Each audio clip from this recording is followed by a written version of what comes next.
Dans un petit village africain, vivaient deux jeunes filles inséparables, Mimi et Kossa. Ce village, entouré de collines et de forêts, était un lieu paisible où tout le monde se connaissait. Les habitants vivaient en harmonie avec la nature, tirant leurs moyens de subsistance de la terre généreuse et des rivières poissonneuses qui sillonnaient la région. Mimi et Kossa étaient nés à quelques mois d'intervalle, et leurs familles étaient voisines. Dès leur plus jeune âge, elles étaient devenues des amies inséparables. Elles passaient leurs journées ensemble, jouant dans les champs, courant après les papillons, et cueillant des fleurs sauvages qu'elles offraient à leur mère. Leur rire résonnait dans tout le village, et les villageois les appelaient affectueusement « les deux sœurs ». Mimi était une fille belle et gracieuse, avec un sourire qui illuminait son visage. Sa peau était douce comme du velours, et ses yeux brillaient comme deux perles noires. Elle était toujours prête à aider les autres, que ce soit en aidant sa mère à préparer les repas ou en accompagnant les plus âgés pour aller chercher de l'eau au puits. Les villageois l'aimaient pour sa gentillesse, sa douceur et son respect envers les anciens. Kossa, quant à elle, était aussi belle, mais d'une manière différente.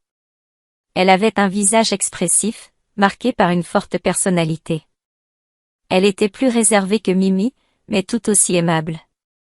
Cependant, au fil du temps, elle commença à ressentir une certaine amertume envers son amie. Bien que Kossa fût appréciée, elle remarquait que les villageois semblaient préférer la compagnie de Mimi. Les hommes du village, en particulier, ne cachaient pas leur admiration pour Mimi. Ils la regardaient avec des yeux pleins de désir et de respect, tandis que Kossa se sentait souvent ignorée. Cette différence de traitement n'échappait pas à Kossa. Elle se demandait pourquoi tout le monde semblait aimer Mimi plus qu'elle. Pourquoi Mimi avait-elle toujours l'attention des autres, alors qu'elle, Kossa, restait souvent en arrière-plan? Cette question la hantait de plus en plus, et bien qu'elle essayât de l'ignorer, un sentiment d'envie commençait à germer en elle. Malgré cela, Kossa ne montrait rien de ses sentiments à son amie. Elle continuait à jouer son rôle d'amie fidèle, souriant et riant avec Mimi comme si de rien n'était. Mais à l'intérieur, son cœur se remplissait de jalousie. Elle commença à observer chaque détail de la vie de Mimi, notant toutes les fois où elle recevait de l'affection, des compliments, ou des attentions que Kossa elle-même désirait secrètement. Un jour, alors qu'elles jouaient ensemble près de la rivière, Mimi reçut un compliment d'un jeune homme du village, un beau garçon qui faisait battre le cœur de nombreuses jeunes filles. « Mimi, tu es vraiment la plus belle fille du village », lui dit-il en souriant. Kossa, qui était à quelques pas de là, sentit une douleur aiguë dans son cœur. Elle se força à sourire et à plaisanter, mais cette remarque continua de résonner en elle tout au long de la journée. À partir de ce moment, l'envie de Kossa ne fit que croître. Chaque geste, chaque mot de Mimi devenait pour elle un rappel cruel de tout ce qu'elle pensait ne pas avoir. Pourtant, elle ne se confiait à personne, pas même à sa mère. Elle garda ses sentiments enfouis en elle, se convainquant que tout irait bien si elle continuait à être l'amie fidèle que Mimi connaissait. Mais au fond d'elle-même, elle sentait que quelque chose changeait. Leur jeu innocent ne lui apportait plus la même joie, et chaque moment passé avec Mimi devenait un test silencieux de sa patience. Le temps passa, et les deux filles continuèrent à grandir. Mimi, avec sa beauté naturelle et son cœur généreux, devint de plus en plus populaire parmi les jeunes hommes du village. Elle recevait souvent des petits cadeaux, des fleurs ou des fruits, de la part de ceux qui espéraient attirer son attention. Kossa observait tout cela avec un mélange de fascination et d'amertume. Pourquoi tous ces hommes s'intéressaient-ils à Mimi? Pourquoi ne voyaient-ils pas ses propres qualités? Kossa se dit qu'elle devait apprendre à accepter sa situation. Mais chaque jour passé à voir Mimi recevoir tant d'attention lui rappelait cruellement ce qu'elle n'avait pas. Ce sentiment d'injustice commença à influencer son comportement. Bien qu'elle continuât à sourire à son amie, ses pensées devenaient de plus en plus sombres. Kossa commença à nourrir des rêves dans lesquels elle prenait la place de Mimi, où c'était elle qui était aimée et admirée par tous. Ces rêves devinrent une sorte de refuge pour elle, un lieu où elle pouvait échapper à la réalité. Cependant, malgré ses sentiments croissants d'envie et de jalousie, Kossa ne pouvait s'empêcher de rester proche de Mimi. Après tout, elles avaient partagé tant de moments ensemble. L'idée de rompre leur amitié lui semblait inconcevable, mais elle ne pouvait nier que quelque chose d'irréparable avait changé en elle. Les années passèrent, et les deux amies devinrent des jeunes femmes. Elles étaient désormais au cœur de l'attention du village, car leur beauté et leur grâce n'avaient fait que s'accentuer avec le temps.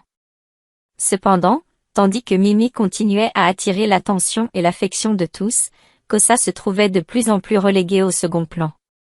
Bien qu'elles fussent toujours vues ensemble, Kosa commençait à ressentir une véritable douleur à chaque fois que quelqu'un complimentait Mimi ou lui offrait un cadeau. Puis, un jour, un événement changea tout. Un riche homme du village, connu pour sa générosité et sa gentillesse, vint demander la main de Mimi. Cet homme, Kofi, était respecté par tous et considéré comme un excellent parti. Quand il proposa à Mimi de l'épouser, celle-ci ne put contenir sa joie. Elle courut immédiatement vers la maison de Kosa pour lui annoncer la nouvelle. Kosa! Kosa! Tu ne devineras jamais ce qui vient de m'arriver, s'écria Mimi en entrant dans la petite cour de sa maison. Elle essaya de sourire, mais une vague de jalousie l'envahit. Qu'est-ce qui se passe, Mimi? Demanda-t-elle en essayant de cacher ses sentiments. Mimi, les yeux brillants d'excitation, lui raconta tout. Comment Kofi, cet homme que toutes les jeunes filles du village admiraient, était venu chez elle pour demander sa main. Comment il avait parlé à ses parents, leur promettant de prendre soin d'elle et de lui offrir une vie pleine de bonheur. Kosa écouta en silence, hochant la tête à chaque mot de son ami.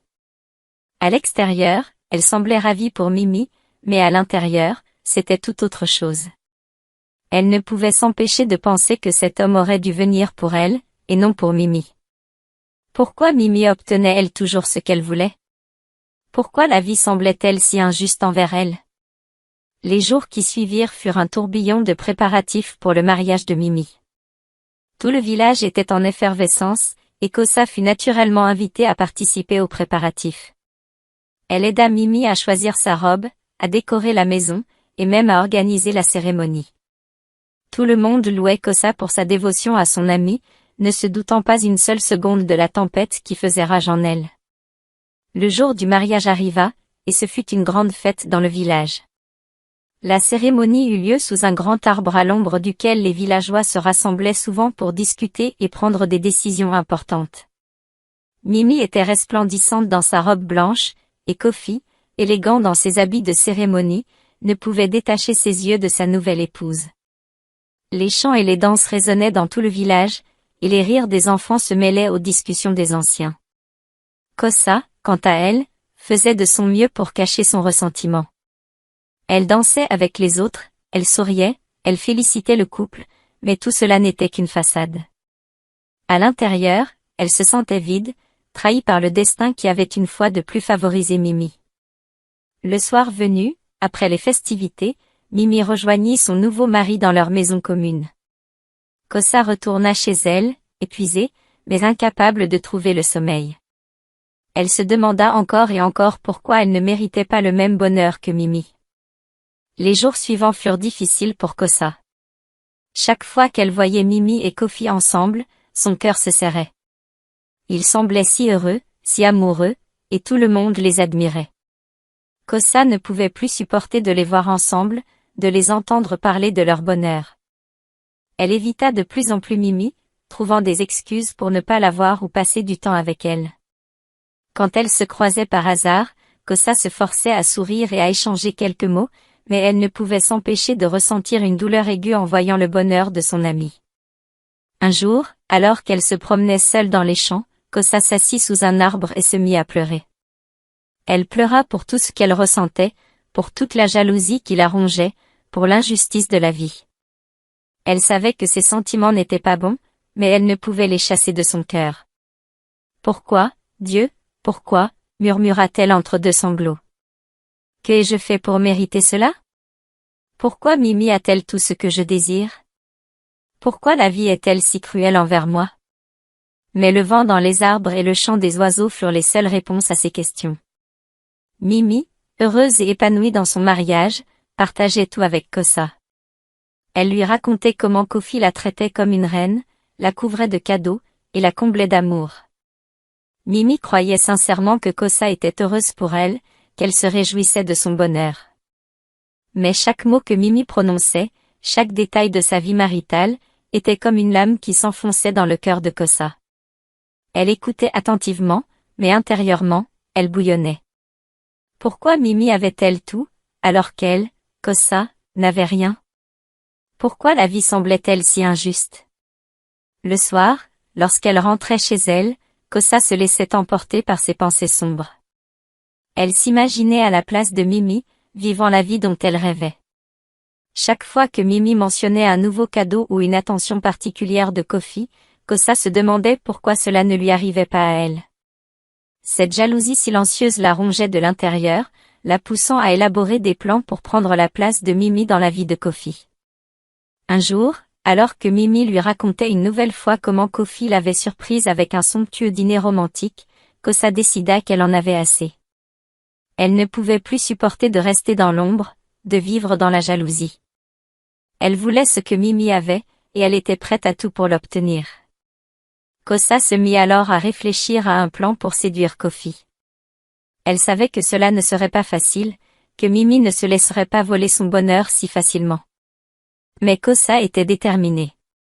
Elle commença par passer plus de temps avec Mimi, gagnant encore plus sa confiance.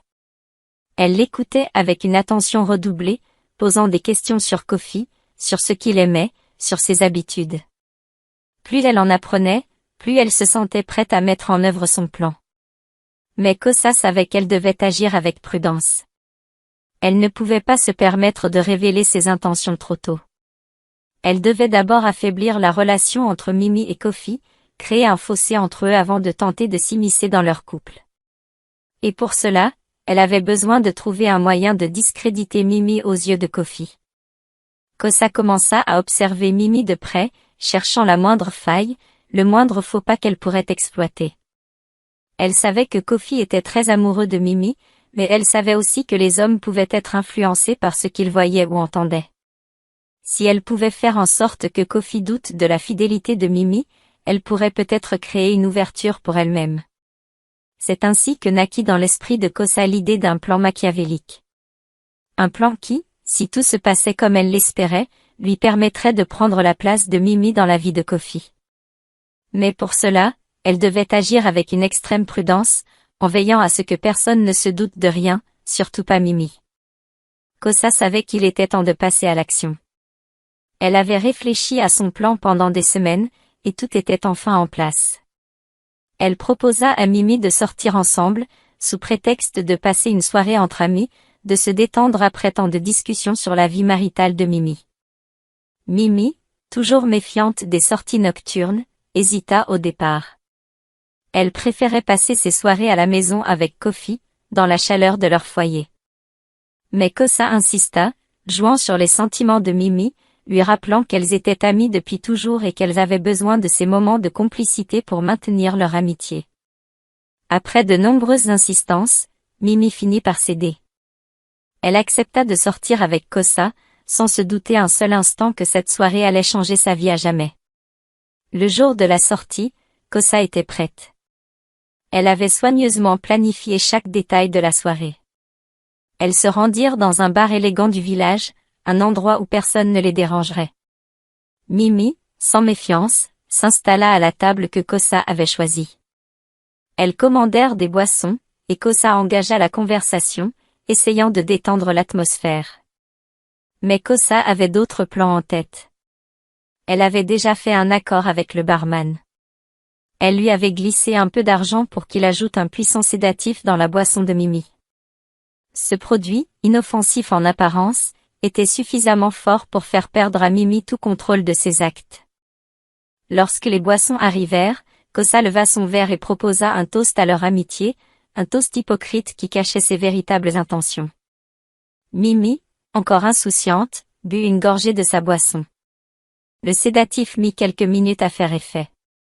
Mimi se sentit soudainement fatiguée, ses paupières devenant lourdes.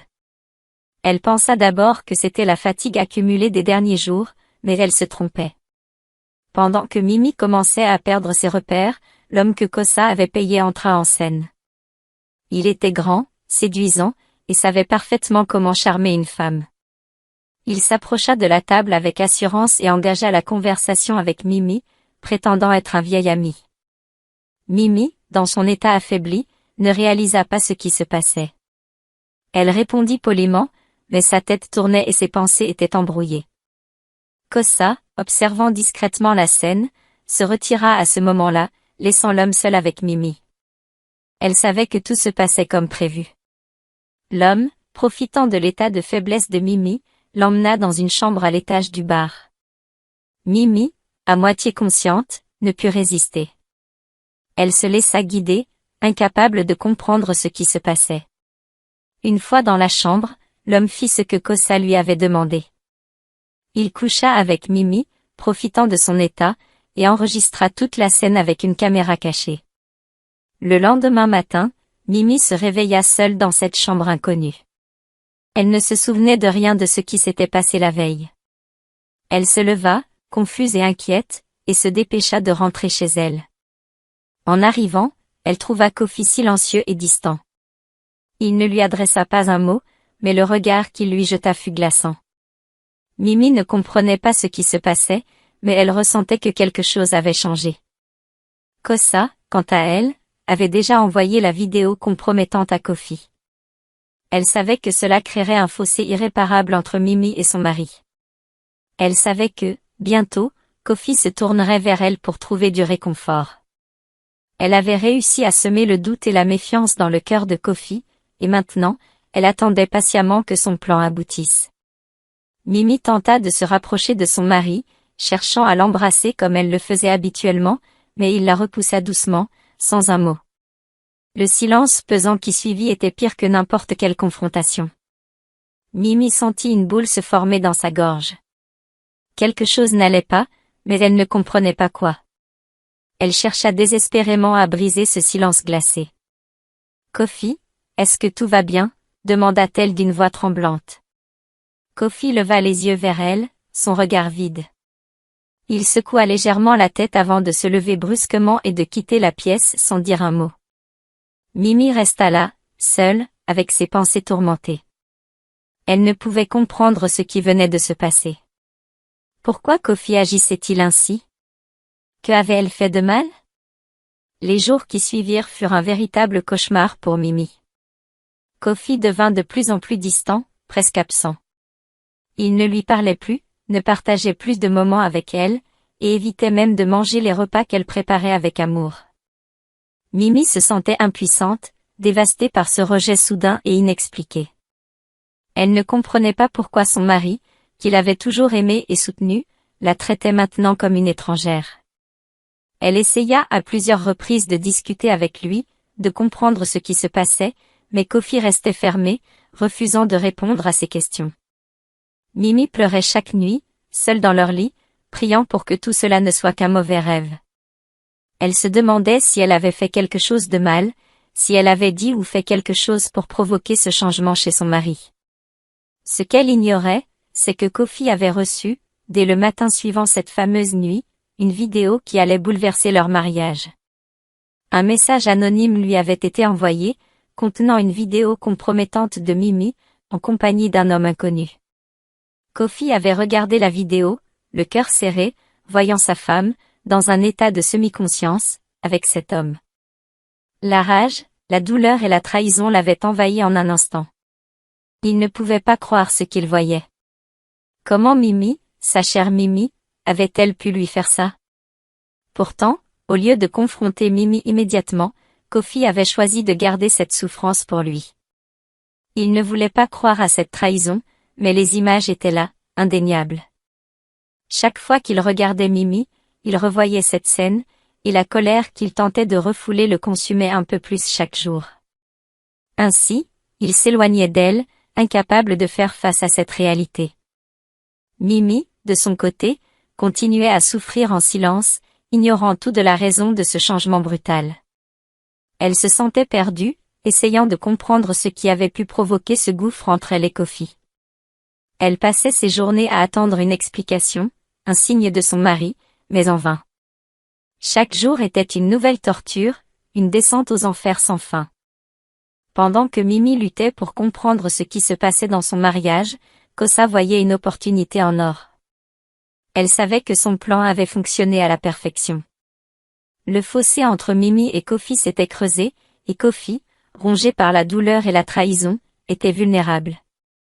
C'était le moment parfait pour agir, pour mettre en place la phase finale de son plan. Kosa commença à se rapprocher subtilement de Kofi. Elle se montrait présente, toujours là pour lui, offrant une oreille attentive et compatissante. Elle jouait la carte de l'amie fidèle, celle qui était là pour réconforter Kofi dans ce moment difficile. Kofi, perdu dans ses pensées sombres, trouva un certain réconfort dans la compagnie de Kosa. Elle était douce, attentionnée, et surtout, elle ne posait pas de questions embarrassantes. Au fil des jours, Kosa s'imposa de plus en plus dans la vie de Kofi. Elle passait du temps avec lui, l'écoutant parler de ses frustrations, de sa colère et de sa peine. Elle savait exactement quoi dire pour attiser ses sentiments contre Mimi tout en se faisant passer pour une alliée compréhensive. Peu à peu, Kofi commença à voir en Kosa une alternative, une femme qui ne le trahirait pas, qui serait toujours là pour lui. Kosa utilisa chaque occasion pour séduire Kofi, se montrant sous son meilleur jour, soulignant sa propre beauté et son charme. Elle s'arrangeait pour être toujours là quand Kofi avait besoin de parler, pour lui offrir le soutien émotionnel qu'il ne trouvait plus chez Mimi. Et finalement, après des semaines de cette proximité calculée, Kofi finit par céder. Un soir, alors qu'ils étaient seuls chez Kosa, elle fit le premier pas. Elle l'embrassa doucement, testant sa réaction. Kofi, d'abord surpris, ne la repoussa pas. Au contraire, il se laissa emporter par le moment, par cette nouvelle forme de réconfort qu'il trouvait en Kosa. Ce soir-là, ils finirent par coucher ensemble. C'était le point de non-retour pour Kofi. À partir de ce moment, Kofi et Kosa commencèrent à entretenir une relation secrète. Kofi, bien que toujours marié à Mimi, passait de plus en plus de temps avec Kosa. Il s'éloignait de sa femme, ne rentrant souvent à la maison que tard dans la nuit, ou même parfois pas du tout. Mimi, désespérée, voyait son mariage s'effondrer sous ses yeux sans savoir quoi faire pour y remédier. Kosa, satisfaite de voir son plan se dérouler sans accroc, poussa les choses encore plus loin. Elle encouragea Kofi à envisager le divorce. Après tout, selon elle, Mimi avait déjà brisé leur mariage en le trompant. Pourquoi resterait-il avec une femme qu'il avait trahie, alors qu'il pouvait être avec quelqu'un qu'il aimait sincèrement et le respecterait? Kofi, influencé par les paroles de Kosa et encore hanté par la vidéo compromettante, commença à envisager sérieusement cette option. Il promit à Kosa qu'il divorcerait de Mimi, qu'ils pourraient ainsi être ensemble sans plus de secrets ni de mensonges. Pour Kosa, c'était une victoire. Elle avait réussi à s'immiscer dans la vie de Kofi, à le séduire, et maintenant, elle était sur le point de réaliser son rêve de prendre la place de Mimi. Pendant ce temps, Mimi sombrait dans une profonde tristesse. Elle voyait son mari s'éloigner, se détacher d'elle, mais elle ne comprenait toujours pas pourquoi. Elle se sentait impuissante, incapable de sauver son mariage, incapable de comprendre ce qu'elle avait fait de mal. Elle passait ses journées à pleurer, à prier pour que les choses reviennent à la normale, mais ses prières semblaient rester sans réponse. Mimi perdait peu à peu espoir. Elle ne reconnaissait plus l'homme qu'elle avait épousé. Le Kofi qu'elle connaissait, celui qu'il avait aimé et chéri, n'était plus le même. Il était devenu froid, distant, presque cruel. Et elle, autrefois si pleine de vie, n'était plus que l'ombre d'elle-même, rongée par la tristesse et l'incompréhension. La situation semblait sans issue. Mimi voyait son monde s'effondrer, mais elle n'avait aucune idée que tout cela avait été orchestré par Kosa, sa soi-disant meilleure amie. Elle ignorait que la femme en qui elle avait tant confiance était la source de sa misère, celle qui avait détruit son mariage de l'intérieur. Désemparée par l'état de son mariage et n'ayant aucune explication claire sur ce qui se passait, Mimi se sentit de plus en plus perdue. Le comportement distant et indifférent de Kofi la tourmentait jour et nuit. Chaque tentative de réconciliation semblait vouée à l'échec, et l'idée que son mariage s'effondrait la plongeait dans un désespoir profond. Un soir, alors qu'elle pleurait seule dans sa chambre, une pensée lui traversa l'esprit, la prière, après tout, elle est une femme qui sert Dieu. Dans son chagrin, elle se rappela les enseignements de sa mère sur le pouvoir de la prière et de la foi en Dieu. Elle se dit que si elle ne pouvait pas trouver de solution par ses propres moyens, alors elle devait se tourner vers celui qui pouvait tout changer. Mimi décida de jeûner et de prier, demandant à Dieu de la guider et de restaurer son mariage. Chaque jour, elle se levait tôt pour prier avec ferveur, invoquant la miséricorde divine et implorant le retour de l'amour et de l'harmonie dans son foyer. Elle priait pour que Dieu touche le cœur de Kofi, qu'il le libère de l'amertume et du ressentiment, et qu'il rétablisse la paix entre eux. Pendant ce temps, Kosa continuait de manipuler Kofi, le poussant à prendre des décisions irrévocables. Elle le persuada de commencer les démarches pour divorcer de Mimi, lui promettant qu'ils seraient heureux ensemble. Mais malgré ses efforts, Kofi semblait hésitant, comme s'il sentait au fond de lui que quelque chose n'allait pas. Mimi, quant à elle, ne perdait pas espoir. Elle intensifiait ses prières, jeûnait encore plus, et se consacrait entièrement à la quête de la volonté divine. Elle croyait fermement que Dieu interviendrait en sa faveur, qu'il ne l'abandonnerait pas dans cette épreuve. Un jour, lors d'une de ses séances de prière, Mimi eut une vision. Elle vit une lumière éclatante entourer son foyer, dissipant les ténèbres qui l'enveloppaient.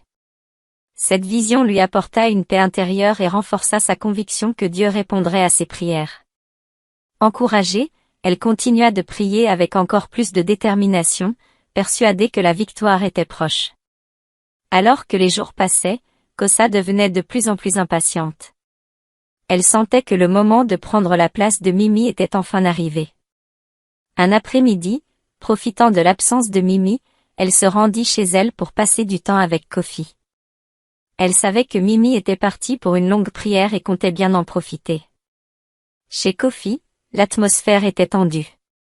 Kosa avait tout préparé pour que ce moment soit décisif. Elle avait l'intention de séduire Kofi une fois de plus, mais cette fois-ci, elle voulait qu'il prenne une décision définitive. Ils s'installèrent sur le canapé, et Kosa commença à l'envoûter avec ses paroles douces et ses caresses. Kofi, bien que troublé, se laissa entraîner. Alors qu'ils étaient sur le point de consommer leur relation, quelque chose d'étrange se produisit. Kosa commença à se sentir mal à l'aise. Soudain, une douleur aiguë traversa son corps. Elle poussa un cri perçant, se tordant de douleur sur le canapé. Kofi, pris de panique, ne savait que faire. Les cris de Kosa résonnaient dans toute la maison, comme si elle était possédée par une force invisible.